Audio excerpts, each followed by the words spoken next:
Hello, inner tubers! Valentine's Day is right around the corner. And you know, for some people, that's a big fuck yeah! But for others, it's a big fuck no. It's not all flowers and cards and candy and hearts. Not everybody gets off on this shit, and not everybody has a partner. Thanks, Retail America, for setting up 90% of adults for the biggest fucking disappointment since finding out that the dude in the red suit was a hoax. Childhood ruined, and now this! I swear to you guys, last week I saw an ad for an exterminating company saying, "We'll take the bugs out of your Valentine's Day celebration." Are you fucking kidding me? That is a big fuck no. This video is actually inspired by a question I got on the GrannyPottyMouth Facebook page. You know, everybody thinks I can solve all of their problems. Am I an expert at relationships?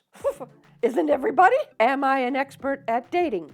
Fuck no. All I've really learned is to be me. And that's all you need to bring into a relationship is the real you. No bait and switch. But I digress. Let me go back to the question she asked. I wrote a full script for this shit, so I brought my notes with me so that I didn't forget anything. How do you keep things spicy when you're pushing 50? I'm just recently engaged. My fiance is absolutely wonderful. We are best friends. That's a good start. But I think we are a little bit too much of best friends because sometimes I think he forgets I'm a woman and not one of his buddies. Girl, have you checked his eyesight? It's getting harder and harder to look cute and sassy, 'cause you start feeling not as cute at this age. Fuck in a bucket, why don't you hit me with the heavy shit, girl? Spicy, cute and sassy, not one of the buddies.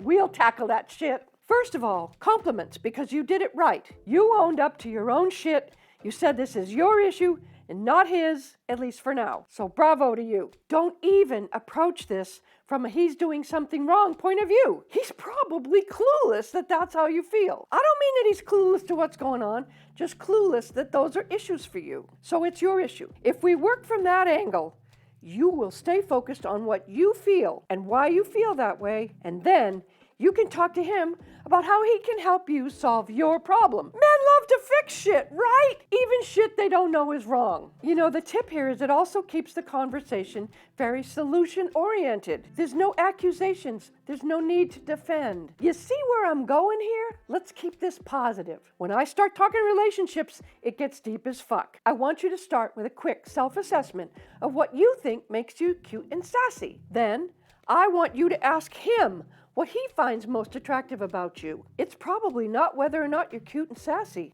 I'm betting it has a lot more to do with your character than your outward appearance. Are you kind, fun, funny, generous, smart? Define spicy for yourself and then ask him what it means to him. Remember, keep this about you.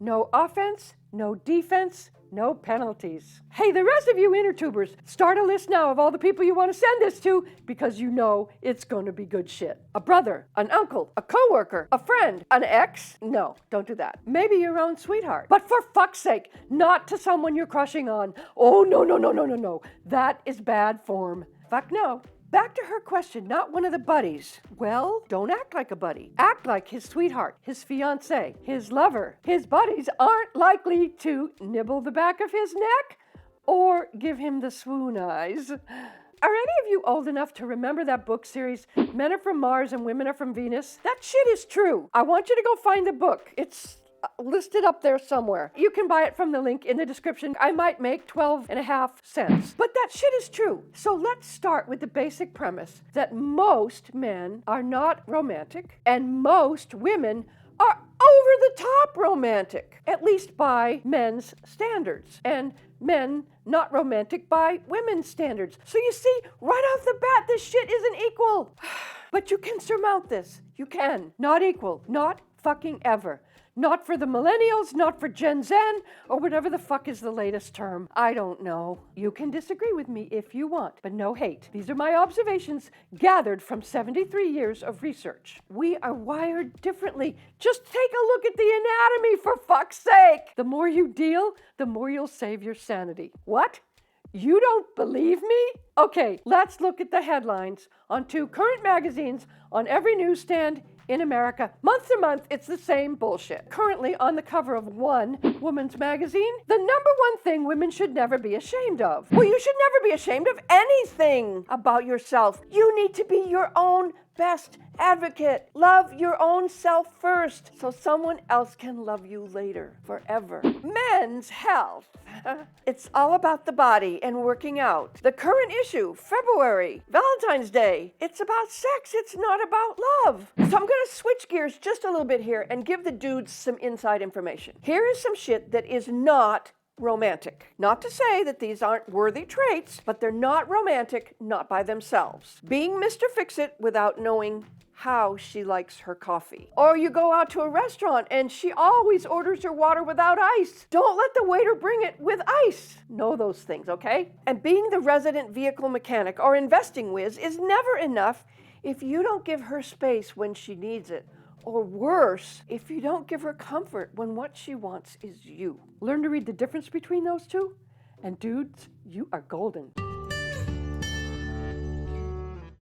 Now, women, I've got some words for you too. Help him out. Don't make him read your crazy, jumbled up mind, which you probably changed 17 times in the last hour anyway. And also, women, what are his comfort spots or not? If you know he hates broccoli, don't fix it. Order it when you go out to eat. If you know he needs 5 to 10 minutes when he walks in the door after work or whatever, give it to him. Give him his space. Hang back with the chat and wait your turn. Build each other up. You love each other, right? Back to Miss M. Hard to be cute and sassy. Why do you say that about yourself? Didn't we just talk about that with the headline? You have to love you first before you can expect him to bolster you. Got it? Maybe he still thinks you're cute. Maybe he thinks something about you is cute that you don't even think is cute. Just ask him. Be prepared for whatever answer you get. You might be surprised. I would start with words, never attitude, and no stupid words. Don't ask him, "Oh, in this dress, does my butt look fat?" We all know that's wrong. And when you're going through your closet and you hold up 2 pairs of pants, do not say, "Which pair of pants makes my butt look less ugly?" Ask him which color he prefers.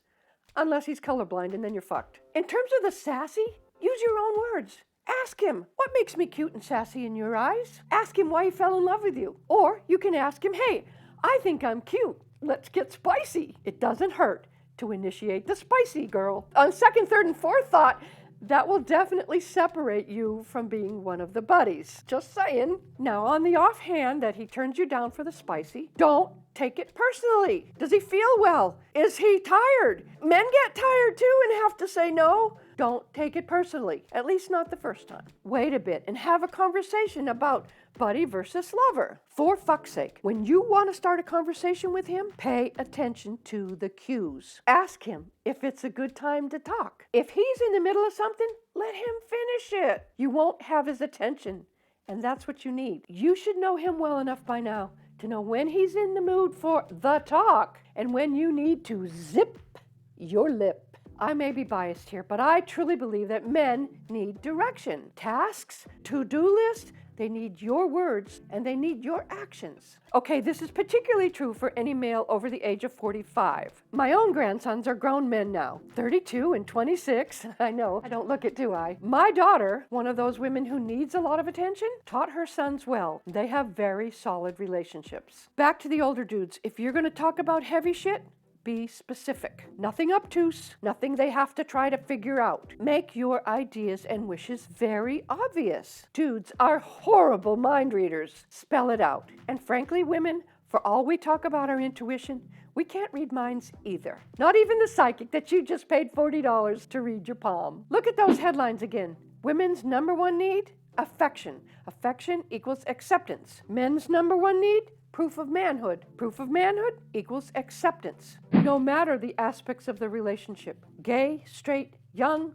old, acceptance is number one. And it starts with accepting your own self first. You love you first, the rest will follow. So now, who's cute and sassy? Not one of the buddies. Got it sorted out? Way to go. Initiate. Talk it out, sort it out. Communication, kids. Real, two-way conversation. Not interrogation, not accusation. Conversation. Face to face. No texting, no emails, no phone calls.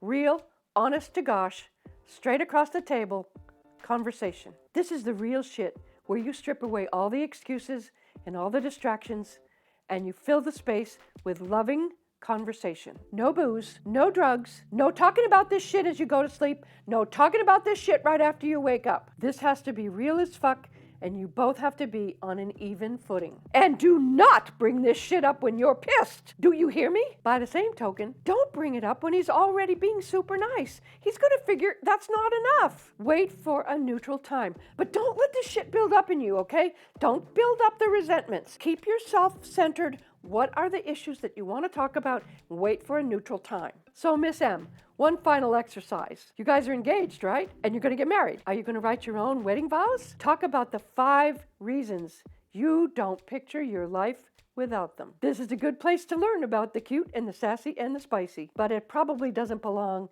in your public marriage vows. If you're single, if you're not Miss M, do this personal inventory of your own best traits so that when the archangel of love sits on your shoulder, you're ready. Phew, this was deep as fuck. Please tell me you watched the whole thing. Type spicy sass in the comments so I know you got this far. I poured out my very best advice to you. I hope it was helpful. Follow me on the Facebook, subscribe on the YouTube, share with everybody. Tiny sponsor made the editing possible again. If you're a creator or one of my fans, show them some love. All my digital grandkids on the Patreon, your love and support really gives me the feels. I love you. Now remember, if you're going to comment on this, it's not a space to argue. Just let me know what you think and no sass. Because if you sass, I ban your ass. Every opinion matters. That's what discussion is for. If we start having discussions like this in our personal life, they will spill over into the rest of our life. And then we're going to have a good life. I'm off, guys. Peace out. And always remember, Granny loves you.